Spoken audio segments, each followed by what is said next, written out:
네, 여러분 반갑습니다.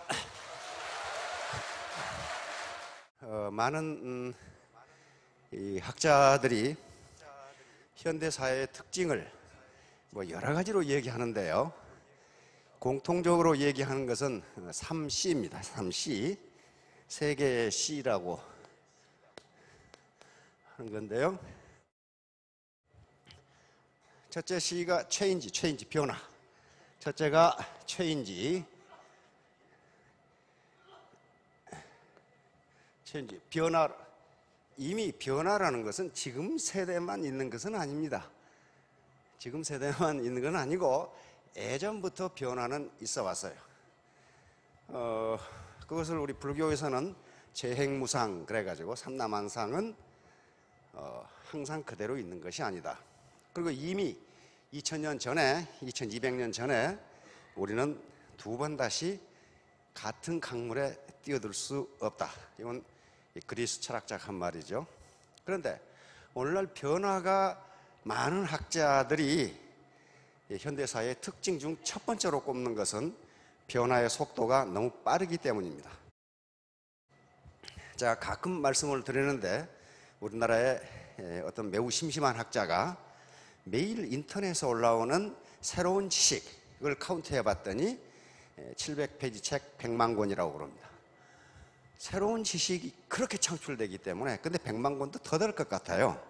각 학술 분야에 새로이 발표되는 논문과 책을 보면은, 그러니까 변화의 속도가 엄청나게 빠른 체인지.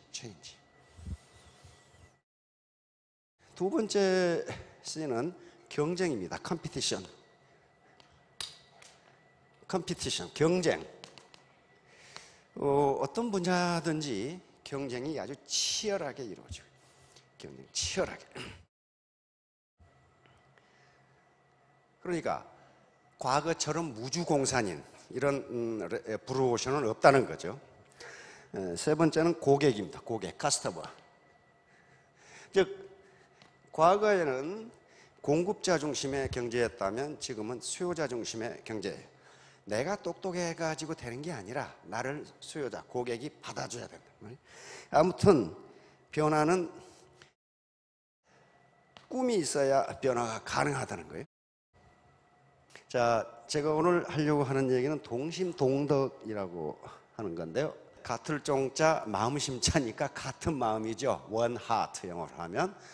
동심동덕, 같은 덕인데 덕은 여기서 행동을 의미합니다. 그러니까 one practice, 즉 같은 마음, 같은 행동이에요.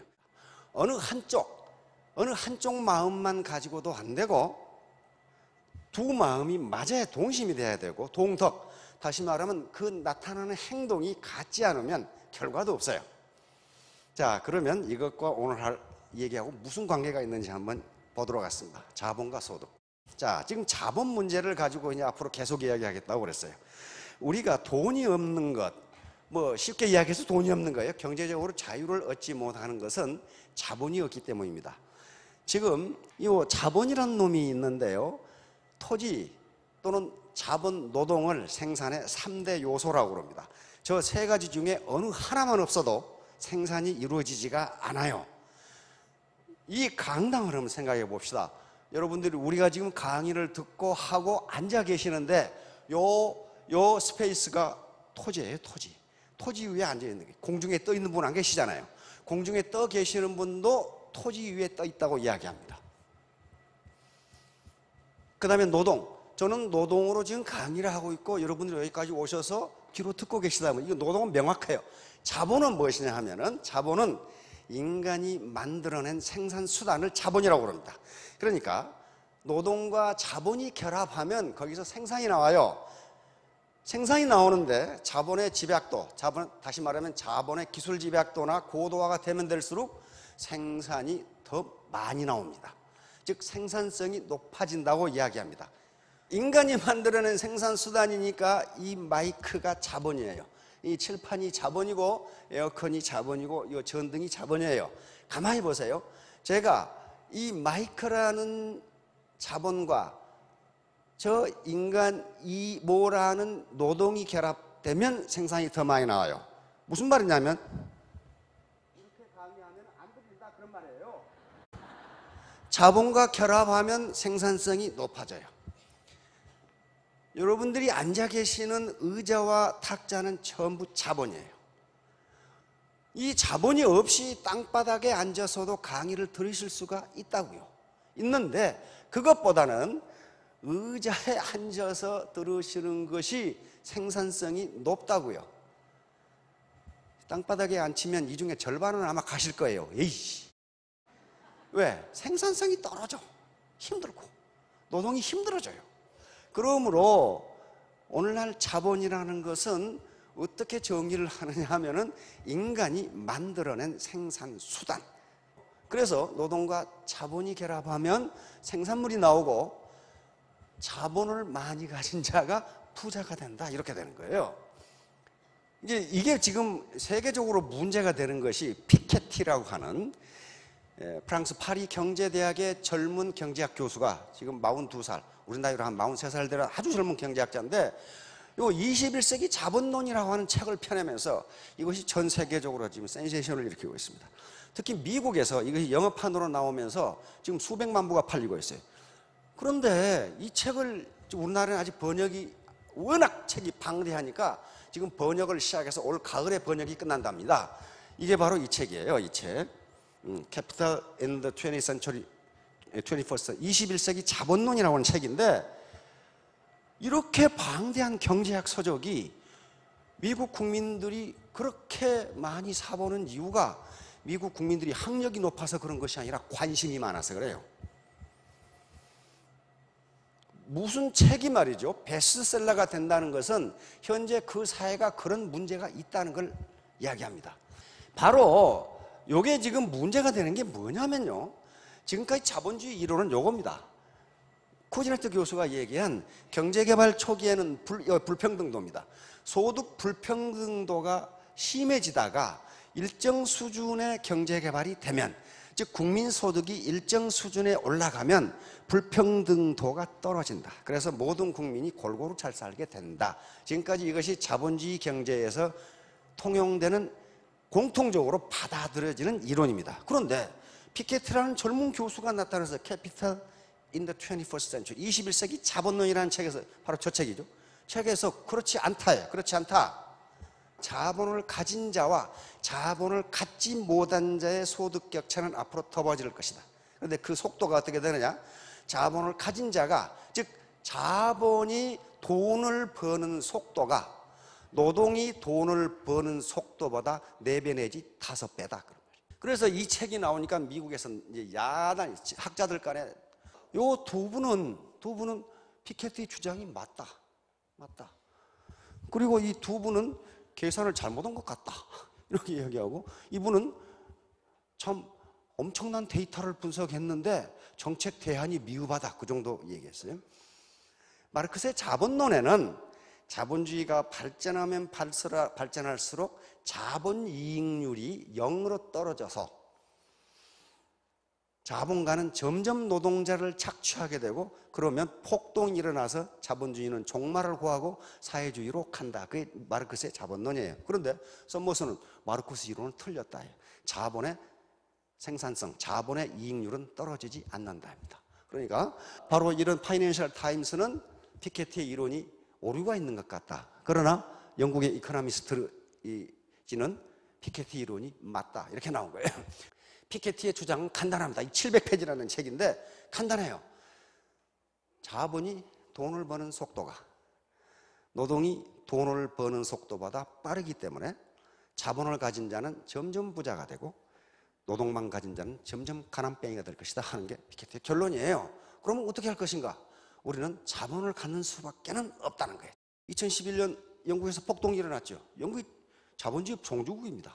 그런데 폭동이 일어났어요. 빈익빈 부익부. 미국 월가입니다. 세계 금융 중심이죠. 99% 1%. 우리는 99%에 해당하는 가난뱅이다. 이 책에도 1%의 소득이 어떻게 늘어나는가를 분석해놨어요. 점점점 커져요. 1%가 가지고 있는 재산이 점점 많아져. 99%가 가지고 있는 재산이 점점 떨어져. 비중이 떨어진단 말이에요. 비중이. 그러니까 지금 미국에서 이런 데모가 일어납니다. 자본을 가진 자와 못 가진 자가 대결하면 어떻게 되냐? 요 놈이 자본을 가진 자고 못 가진 놈이야. 어떻게 이기냐 말이에요. 요놈하고 요놈하고 해가지고 이겼냐 이 말이야. 자본을 가진 사람은 아버지를 캐딜락에 태우고 달려. 근데 요놈은 두 아버지 어머니를 리아카에 싣고 목에다 줄을 걸고 달리려고 그래. 아버지 어머니한테 물려받은 게 리아카밖에 없어. 이제 문제는 여기 젊은 분들도 계시지만은 나이 지긋하신 실버 세대가 계십니다. 요즘 뉴스에 계속 나와요. 이게 계속 나와요. 우리가 OECD 국가 아니에요. OECD 국가 중에서 노인층 소득 수준이 한국이 꼴찌에서 2번. 여기 계신 어르신들 주머니가 조금 썰썰하죠? 실질 은퇴 연령, 이것은 직장을 그만두는 연령이 아니고 우리 국민들이 평균적으로 몇 세까지 일을 해야 먹고 사느냐 하는 거예요. 우리나라가 세계 2번째, 71.1세까지 일하지 않으면 먹고 살 수가 없다. 평균 은퇴 연령, 직장에서 그만두는 연령이 53세인데 직장에서 그만두고 18년을 더 일해야 호구지책을 마련할 수 있다는 겁니다. 우리나라보다 조금 높은 나라가 멕시코인데, 멕시코는 농업국가니까 그렇다고 치고 세계 최고로 일을 많이 하는 국가가 대한민국입니다. 조나단 보로브스키라고 하는 미국의 저명한 조각가입니다. 화곡동에 가면 요 조각이 있어요. 화곡동. 서울 화곡동. 전 세계 다 있어요. 파리에도 있고 뉴욕에도 있고 런던에도 있고. 이 양반은 거대 조각을 하는 분입니다. 여러분이 세종로에 가면은 망치질하는 사람이라는 조각이 있어요. 이것도 요 조나단 보로브스키가 만든 건데, 저 조각을 가만히 보고 있으면 우리나라 아파트값 추락하는 거하고 똑같은 것 같아. 계속 올라가다가 떨어지는 거지. 그 다음에 바로 우리 이 노인층의 소득하고 똑같아. 젊은 날 죽으라고 올라가서 일했는데 나중에 끄트머리 가서 팍 떨어지고. 이게 아주 비극적인데, 어제 지금도 뉴스에 계속 나와. 우리나라의 65세 이상 고령의 소득 빈곤율이 OECD 평균이 13.3%인데 45.1%. 즉 노인 65세 이상 노인 절반이 빈곤에 허덕인다는 결론이 나온단 말이에요. 그런데 우리 연구소에서도 저걸 연구합니다. 왜 그러느냐? 몇 가지 이유를 해놨더라고. 왜 그러느냐? 첫째는 자식 교육에 모든 걸 다 쏟아부었다. 다 쏟아붓고 자식이 장성해서 보니까 남는 것은 이제 빈 지갑밖에 안 남았다. 두 번째는 국가의 공적 이전, 다시 말하면 연금 제도가 아직 미비하다. 뭐 그런 이유를 드러났어요. 그러나 세계 1등 하는 거, 1등도 보통 1등이 아니고 타의 추종을 불허하게 1등 하는 것이 노인 자살률입니다. 노인 자살률. 노인 자살률인데 연세가 많으면 많을수록 자살이 점점 늘어요. 70대 이상이고 60대 이상인데. 다른 OECD 국가하고는요, 비교가 되질 않아요. 연세가 들수록 자살이 점점 많아지죠. 자살하는 이유를 조사해 놓은 것이 있습니다. 이유 첫째, 경제적 어려움이 35%. 그 다음에 질병이 35%. 그러면 70%가 질병과 경제적 어려움이라는 거죠. 그런데 질병을 보면은 몸이 아픈데 병원에 갈 돈이 없다. 요거예요. 그러니까 경제적 이유로 자살하시는 우리나라 어르신들이 70%라는. 그리고 나머지는 이제 무슨 갈등, 외로움 이런 것들이 뭐 1%, 5% 이렇게 있어요. 그러니까 요걸 줄이려고 정부에서도 지금 노력을 무지무지 하는데, 왜냐면 무작위 창피하거든 이거. 노력하는데 줄지를 않아요. 왜? 소득이 늘지를 않으니까. 우리나라 직장인들 이러고 다니죠. 언제 떨어지나 하고 이렇게 다니다가 결국은 이 할아버지처럼 실질적 은퇴 연령 71.1세. 이거 엊그제 이거 신문에 난 거예요. 엊그제. 그리고 노인들 왜? 이 어르신들 또 일자리가 있어야 먹고 살아. 얼마 전에 MBC에서 그 중견 기업의 부장의 파이낸셜 무슨 이 컨설팅을 하더라고. 그래서 이 파이낸셜 컨설팅 하는 회사에서 나와서 그 중견 부장에 대해서 이제 앞으로 노후가 어떻게 될 것인가를 이제 이렇게 컨설팅을 해주는 거예요. 그런데 지금처럼 하면 어떻게 되겠습니까? 이렇게 방송 기자가 물으니까 그 컨설팅하는 젊은이가, 컨설턴트가 저 말하기 곤란합니다. 그러더라고요. 그래도 말해 보십시오. 그러니까 현재 이 부장님은 그 길거리에 폐지 줍는 노인을 상상해 보시겠습니까? 은퇴하시면 그렇게 살 수밖에 없는데요. 그래버린 현재 부장인데, 부장이면은 적어도 연봉이 한 800, 1억 정도 될 수 있는데 그렇게밖에 설계가 안 나오는 게 자식이 두 놈이 대학 다녀. 그러니까 대학 학비 들어가죠. 그 다음에 부모를 모시고 계시니까, 시골에 부모가 계시니까 용돈을 보내드려. 그 다음에 집을, 아파트를 대출을 받아서 사서 원리금을 갚아. 그러니까 800을 받아도 800을 남는 게 100만 원밖에 안 돼. 그러면 이제 그것 가지고 여행도 가야 되고, 어떻게 하니까 저축하는 건 50만 원밖에 안 돼. 그러면 중견기업의 부장급이면 언제 쫓겨날지 모르죠. 이사 안 되면요, 임원 안 되면 쫓겨난다고요. 그러니까 이 컨설턴트가 미안하지만은 현재 상태로 사시면 길거리에 폐지 줍는 노인을 상상해 보십시오. 부장님은 그렇게 사실 수밖에 없네요. 그래 버린단 말이에요. 근데 애터미를 하면 또 안 그렇죠. 이제 그분이 이제 나와서 이제 폐지를 안 주어도 된단 말이에요. 자, 바로 자본과 생산성이에요. 자본이 있으면 생산이 나오는데, 요 자본입니다. 유리학하는 이것보다 더 자본 집약도가 높으니까 생산성이 몇 배가 돼요. 그렇죠? 이게 자본이라는 개념이에요. 자본을 가진 자와 못 가진 자의 차이예요. 삽으로 요게 시멘트 뒤적이는 것보다 요걸로 레미콘으로 갈아버리면 생산성이 훨씬 높아요. 이 삽이라는 자본보다 이게 더 자본 집약도가 높으니까 그래요. 자본을 가져야 소득이 생긴다. 이제 좀 이해가 가시죠? 이제 우리가 자본을 축적해야 되는데, 지난 원데이에서 사회자본의 축적 문제를 이야기했습니다. 다시 말하면 자본이 경제자본뿐이라면은, 오늘날 자본이, 즉 다시 말하면 부모로부터 물려받은 땅도 없어, 과수원도 없어, 집도 없어, 그 다음에 은행에 예금도 없어, 뭐 주식도 없어, 유가증권도 없어, 로얄티도 없어. 그런 것들이 전부 자본인데, 그런 것들이 전부 경제자본인데, 그런 걸 물려받지 못했단 말이에요. 물려받지 못했어. 물려받은 게 우산 2개밖에 물려받지 못했단 말이에요, 지금. 그러면 그것만 가지고는 안 돼요. 내가 뭔가를 자본을 가져야 되는데, 경제자본을 갖기가 어렵단 말이에요. 강남에 빌딩 하나 있으면요, 임대료만 받아도 1년에 수천만 원이에요. 왜? 빌딩이라는 자본이 시장 경제 시스템에서 생산활동을 해주니까 그렇단 말이에요. 그러면 나는 가만히 있어도 빌딩이 생산활동을 하니까 나에게 1년에 수천만 원의 소득이 돌아와요. 내가 만약에 로열티를 가지고 있으면, 저명한 베스트셀러를 써서 판권을 가지고 있으면, 우리 시장 시스템이 책을 팔리게 만들어서 나에게 인세가 들어온단 말이에요. 그러면 나는 놀러를 가건 집에 있건 소득이 들어오게 됐어요. 그 로열티라는 자본이, 즉 이 저작권이라는 자본이 나에게 소득을 갖다 줘요. 근데 그것도 베스트셀러 쓰기는 지금 상당히 지금 어려울 것 같은데요, 전부 계시는 분들이. 마찬가지로 김연아처럼 뭐 광고 모델로 나갈 수 있으면 그 자체가 자본이기 때문에 소득이 나와요. 소득이 나온다고요. 그런데 그런 것도 없어. 그럼 어떻게 될 것이냐 말이에요. 자본을 가져야 되는데, 바로 애터미 사업이라는 게 사회자본을 축적하는 과정이에요. 사회자본 중에서 가장 중요한, 결과적으로 나타나는 게 소셜 네트워크입니다. 애터미 사업에서 네트워크의 사이즈가 크면 클수록, 그리고 그 퀄리티, 다시 말하면 생산성이 높으면 높을수록 내 소득이 높아져요. 그러니까 요 자체가, 네트워크 자체가 자본이니까 요걸 키워야 된단 말이에요. 키워야 돼요. 자, 휴먼 네트워크의 사이즈를 크게 해야 돼요. 그러면 어떻게 휴먼 네트워크, 다시 말하면 소셜 네트워크의 사이즈를 크게 할 것이냐. 이게 자본이니까, 우리가 가질 수 있는 유일한 자본이니까. 모든 사람은 소셜 네트워크를 가지고 있어요. 네트워크 가지고 계시잖아요. 동네 계모임 네트워크죠.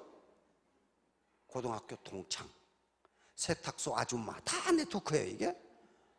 근데 로어 클래스에서 일반 보통 서민이 가지고 있는 네트워크는, 소셜 네트워크는 그 사이즈가 크지도 않을 뿐만 아니라 돈이 벌리는 사이즈가 아니고 돈을 쓰는 사이즈예요.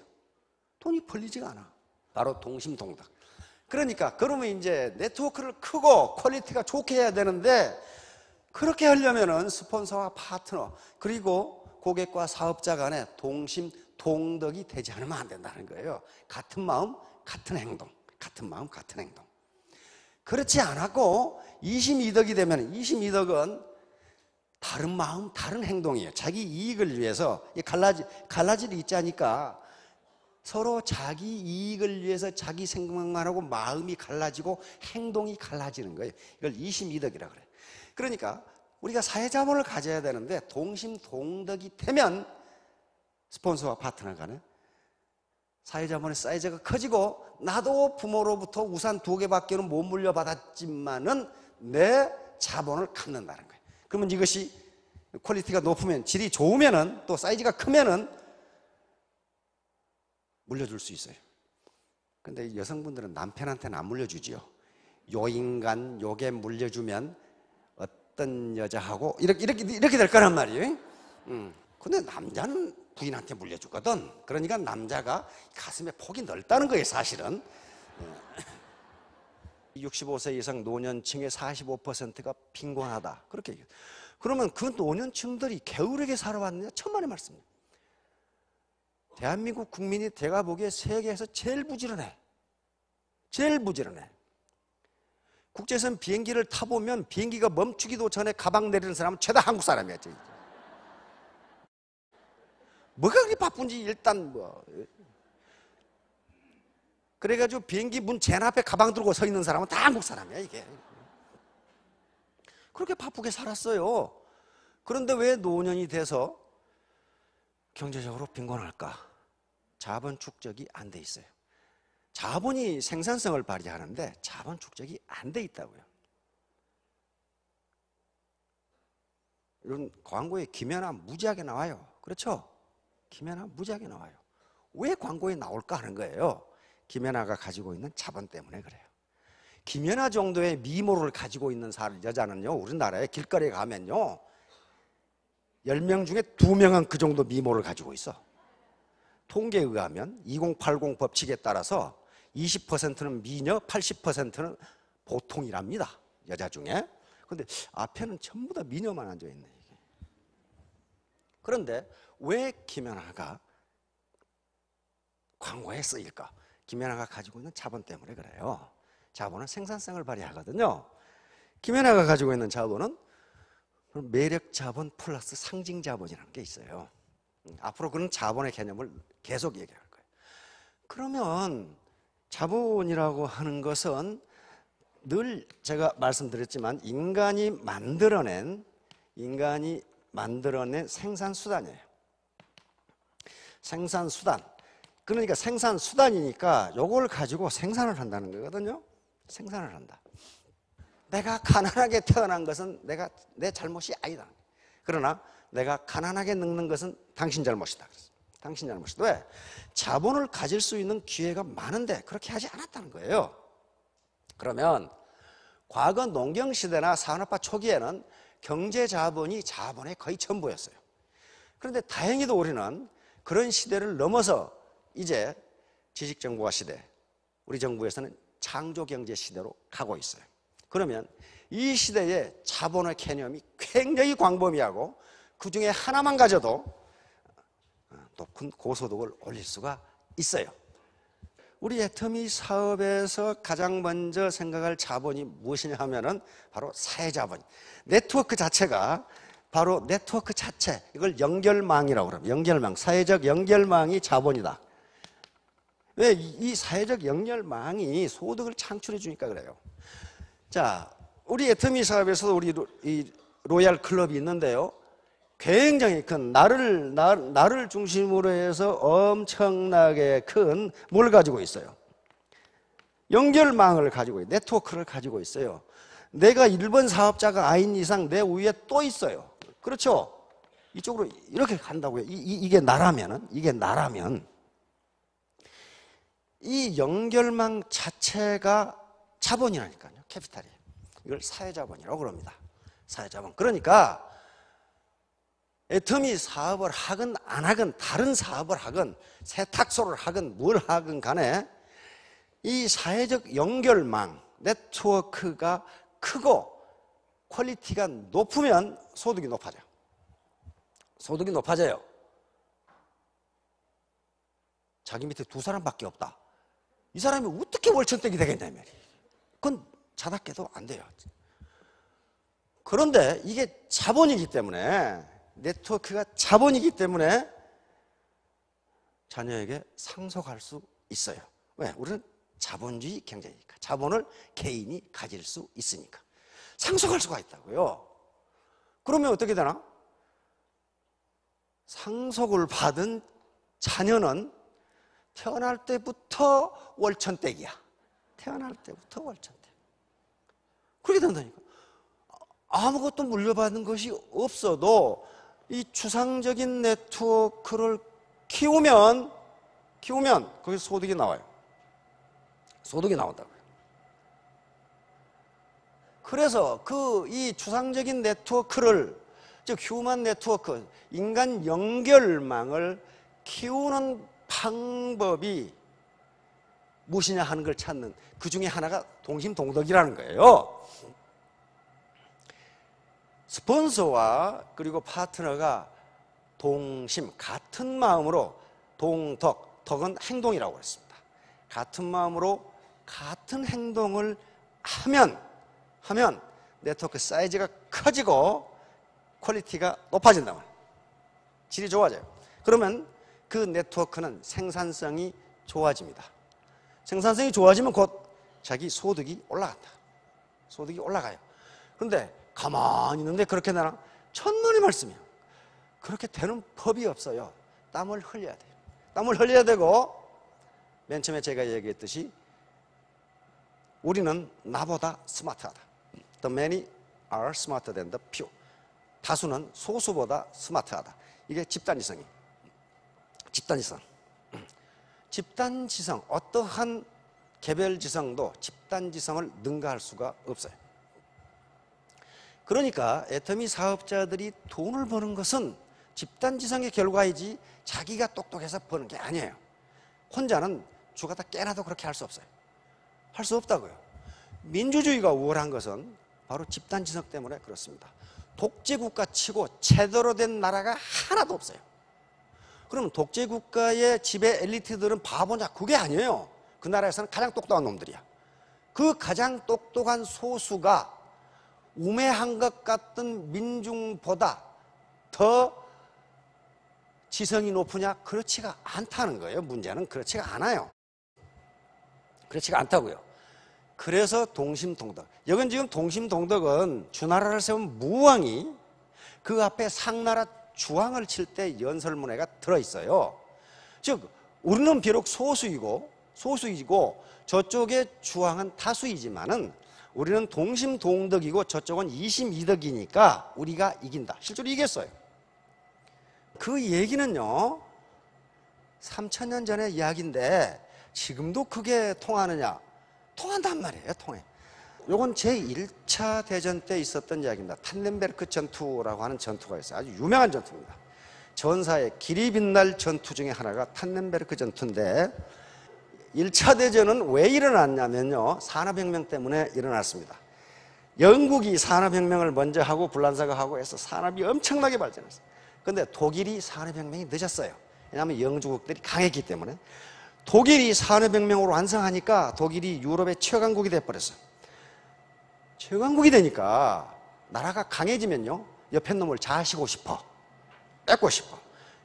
독일은 산업혁명이 늦었기 때문에 엄청나게 생산력은 늘어나는데 그 제품을 팔아먹을 식민지가 없어.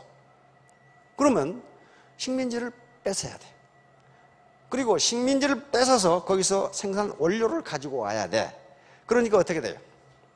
영국과 충돌이 일어납니다. 영국이 지금 식민지, 세계 식민지를 가지고 있고 식민지 경영의 최선봉국인데 저놈이 우리를 위협한단 말이에요.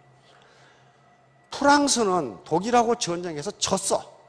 보불전쟁이라는 전쟁에 졌어요. 그래가지고 땅을 뺏기고 알사스 로렌이라고 하는 아주 그 지하자원이 많은 곳을 뺏겨버리고 50억 프랑이라고 하는 전쟁 배상금을 몰아가지고 그래서 프랑스는 독일에 대해서 언제 저 자식들을 갖다가 복수를 해야 되겠다고 이를 갈고 있어. 러시아는 남쪽으로 내려오려고 그래. 근데 그때 오스트리아 헝가리 제국은 위로 올라가려고 그래. 오스만 터키는 옛날에 잃어버린 땅을 찾으려고 그래. 그렇게 해서 이제 싸움이 벌어지는데 그 당시 유럽의 6대 강국입니다. 오스트리아 헝가리 제국, 독일 제국, 터키, 그러니까 이제 오스만 투르크 제국, 이 세 제국이 한패가 돼서 어우러져 싸운 게 제1차 대전이에요. 그러니까 1차 대전은 제국주의와 제국주의의 충돌입니다. 누가 식민지를 많이 차지하고 누가 영토를 많이 차지하고 누가 강대국이 되느냐 하는 싸움이에요.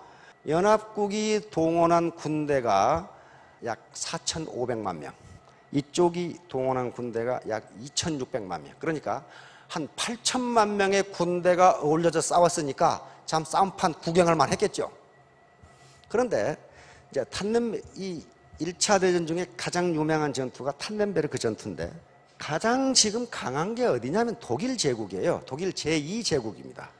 제1제국이 신성로마 제국이고 제3제국을 우리는 히틀러를 제3제국이라고 그러니까 여기 독일 제2제국인데, 가만히 보세요. 독일 제2제국은요 프랑스하고 러시아 사이에 끼어 있어요. 그러니까 만일에 프랑스와 러시아가 독일을 양쪽에서 협공을 해버리면 독일이 위험해져요. 그렇잖아요. 독일이 자기 군대를 2개로 갈라야 되니까 위험해져요. 그러니까 독일의 작전 계획은 신속하게 프랑스를 격파해서 점령해버리고 그 다음 서부전선의 군대를 이쪽 동부로 보내서 러시아를 제압한다. 이게 작전 계획이었어요. 왜냐하면 러시아는 땅덩어리가 어마어마하게 크고 그 다음에 도로망, 철도망이 발달되어 있지 않아가지고 전쟁이 나면 총동원령이 선포가 되는데 동원 속도가 느릴 것이다. 그러면 러시아가 동원되기 전에 신속하게 프랑스를 격파해서 파리를 점령해버리고 군대를 동부전선으로 돌려서 러시아를 격파한다. 이게 독일의 작전 계획이었어요. 그런데 독일이 이쪽에 벨기에를 쳤어요. 쳐서 점령하고 프랑스로 파리로 진격을 시작하니까 프랑스가 급해가지고 러시아 황제에게, 니콜라이 2세에게 빨리 동원해서 오른쪽을 치라고 그랬어요. 그럼 협공을 하면은 독일이 파리로 못 오잖아요. 그러니까 러시아가 신속하게 동원합니다. 2주 만에 한 집단군을 동원해서 독일 국경으로 이동하기 시작해요. 북서 집단군, 찌린스키 장군이 지휘하는 북서 집단군이 이쪽으로 오는 거예요. 그러니까 독일이 허를 찌른 거예요. 이쪽에 동부전선을 막고 있는 독일의 군단은 독일 제8군, 프린트비츠라고 하는 프린트비츠 장군이 지휘하는 독일 8군밖에 없어. 그런데 이쪽으로 일개 집단군이 내려오는 거예요. 집단군 제1군과 2군이 내려와. 근데 독일, 러시아군 제1군이 20만, 그 다음에 제2군이 20만, 약 40만의 군대가 독일 국경으로 진격을 시작한 거예요.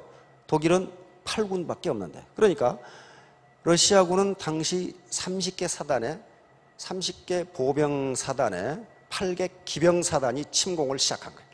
그런데 그걸 막고 있는 독일군은 11개 보병 사단에 1개 기병 사단밖에 없어. 그러니까 보병은 병력이 3대1, 기병은 8대1밖에 안 돼요. 그러니까 이게 큰일 났잖아요, 이거. 이놈들이 이렇게 빨리 동원해가지고 올 줄을 몰랐어. 독일군이 여기가 있는데 이쪽으로 지금 1개 집단군, 2개 군이 지금 진격을 시작한 거예요. 호수가 이렇게 있기 때문에 이 공간이 좁아. 그러니까 2개 군이 기동할 수 있는 공간이 없어. 그러니까 1개 군은 호수 북방으로, 1개 군은 호수 남방으로 진격을 시작했어요. 이게 지금 이렇게 독일 땅으로 진격을 하고 있기 때문에 루덴도르프 장군은 언제 힌덴부르크 원수에게 재가를 받아서 명령하고 할 시간이 없으니까 기착관에서 작전 계획을 수립해서 예하 전선에 있는 군단장에게 명령을 내렸어요. 그런데 기차를 타고 가다 보니까 루덴도르프 장군이 깜짝 놀랐어요. 벌써 군대가 기차로 독일군 군단들이 이동하고 있어. 이거 어찌된 일인가 봤더니 8군 작전참모 호프만 중령이 벌써 2일 전에 작전 명령을 내렸는데 그 작전 계획이 루덴도르프 장군이 세운 작전 계획하고 딱 맞아. 딱 맞아. 이게 동심동덕이에요. 딱 맞아. 그래가지고 요 삼소노프군 20만 명을 독일 제8군이 포위 공격을 해가지고 괴멸을 시켜버렸어. 희생자가 무려 12만 명. 9만 명이 포로로 잡히고 3만 명이 전사해버리는. 그러니까 어때요? 삼소노프 장군은 그 참상을 보지 못해서 권총으로 자살해버립니다. 그래 놓고는 요 8군을 다시 이쪽으로 보내서 레넨캄프 장군이 지휘하는 러시아군 제1군을 다시 격파해버려요. 소수라고 해서 지는 게 아니라요. 바로 파트너와 스폰서가 같은 마음으로 동심이죠. 같은 행동을 하면 우리보다 훨씬 큰 적도 이길 수 있다. 이길 수 있다. 그러나 아무리 수가 많아도 22덕이 되면 그것은 오합지졸이 되고 말아요. 오합지졸은 아무리 많아도 동심동덕으로 뭉친 정예군에게 반드시 격파당합니다. 이게 22덕의 전형적인 예입니다. 이게 전국시대 말이죠. 이게 천하를 통일한 진시황으로 유명한 진나라입니다. 이게 점점 강해져요. 이게 오른쪽에 있는 6개 국가가 불안해.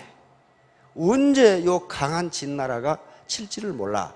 그래서 소진이라는 사람이 6개국을 순방하면서 합종책을 제안합니다. 다시 말하면 6개국이 협력으로 한마음 한뜻이 되면 이 강대국인 진나라가 침공하지 못한다예요. 약한 놈이 6개가 합하면 강한 놈 하나를 이길 수 있다는 게 합종책이.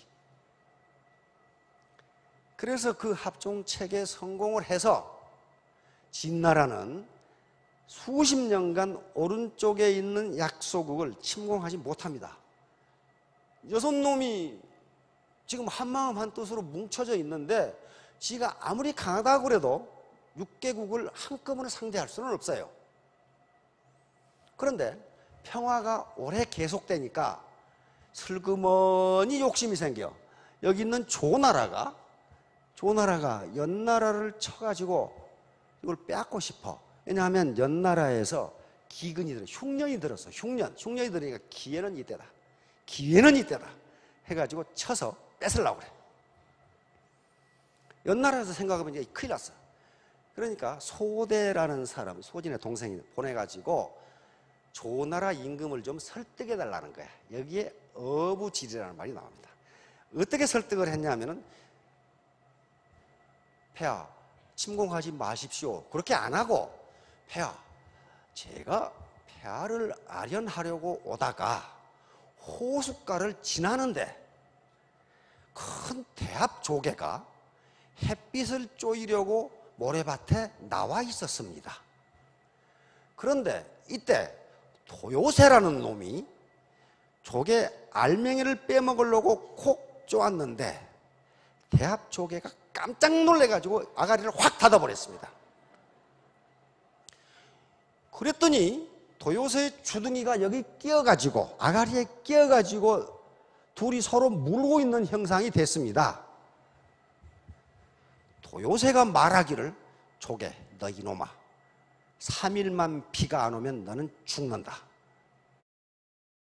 이렇게 말하니까 조개가 내 이놈아 3일만 물고 있으면 너는 굶어 죽는다. 그래가지고 서로 놓지 않고 물고 있다가 마침 그 옆을 지나가던 어부가 둘 다 망태에 넣고 가버렸습니다. 이렇게 설명을 했어요. 그 말은 조나라가 연나라하고 싸워서 이전 투구를 하고 있으면 옆에 진나라가 낼름 집어먹으면 그만입니다. 그 뜻이에요. 이와 같이 22덕인 경우에는 둘 다 망합니다. 둘 다. 양보를 안 해. 조개 너 이놈 3일만 비가 안 오면 너는 죽어. 그러니까 도요새 너 이놈 3일 굶으면 너는 죽어. 그러고 있다가 두 놈 다 죽었다. 지금 그 얘기예요. 지금 태도. 여기서 무슨 학력이라든가 경력이라든가 IQ라든가 이걸 요구하는 게 아니고 동심동덕, 같은 마음 같은 행동이라는 게 태도예요. 애티튜드, 태도입니다. 태도. 내가 어떤 정신 자세를 가지고 사업에 임하느냐, 어떤 정신 자세를 가지고 스폰서를 대하고 파트너를 대하느냐, 요거란 말이에요. 그러니까 태도, 나쁜 태도는 펑크난 타이어와 같다. 펑크난 타이어 가지고는 아무 데도 못 가요. 이걸 갈아 끼워야 됩니다. 나쁜 태도라는 게 부정적인 태도, 교만, 불통, 핑계, 게으름, 비도덕적인 행동, 이런 것들이 나쁜 태도예요. 그러니까 애터미 사업에서 성공하는 게 무슨 대단한 학력이나 경력을 필요로 한 게 아니고 이 태도만 있으면 된다. 지그지글러라고 하는 유명한 성공학 강사입니다. 미국에. 당신은 인생에 맞게 상황을 조정할 수는 없어요. 지금 지식정보화 시대, 창조 시대를 바꿀 수는 없습니다. 그렇게 바꿀 수는 없어요. 또 아버지로부터, 부모로부터 경제자본을 물려받지 못했는데 그 상황을 바꿀 수는 없어요. 이미 아버지는 지금 연로하시고 부모는 연로하시고 내가 만들어야 되는데, 그러나 상황에 맞게 당신의 태도를 바꿀 수는 있습니다. 태도를 조정할 수 있습니다. 바로 청춘은 20세, 80세, 이건 생물학적인 나이가 아니고 배우려고 하느냐 안 배우려고 하느냐, 그것에 따라서 달라진 헨리 포드예요. 자, 애티튜드, 영어 알파벳 순서로 합해 놓으면 100점이 되는데 A는 ability, 자신의 능력입니다. 능력이 1%도 없다, 그런 인간은 세상에 없어요. 1%는 있어요. 나머지는 전부 뭐하고 관계되느냐, 태도하고 관계됩니다. 내 정신자세. 그래서 태도가 전부다. Attitude is everything 이라고 합니다. Attitude is everything. 잊지 마십시오. Attitude is everything. 마지막으로 이것을 함수식으로 나타내면 이렇게 된단 말이에요. 저것만 보면 중학교 때부터 졸리기 시작한 그런 분들이 계시죠. 그러나 결론은 이겁니다. 리치, 부자가 되기 위해서는 뭐가 돼야 된다? 멋있는 사람이 부자가 된다. 멋있는 사람. 다른 사람 속여가지고, 다른 사람 속이고 나만 22덕인 사람은요, 멋있는 사람이 한 사람도 없어요. 바로 동심동덕, 이것이 멋있는 사람입니다. 3년 후, 5년 후 전부 다 월천택, 오천택이 되시기 바랍니다. 예, 감사합니다.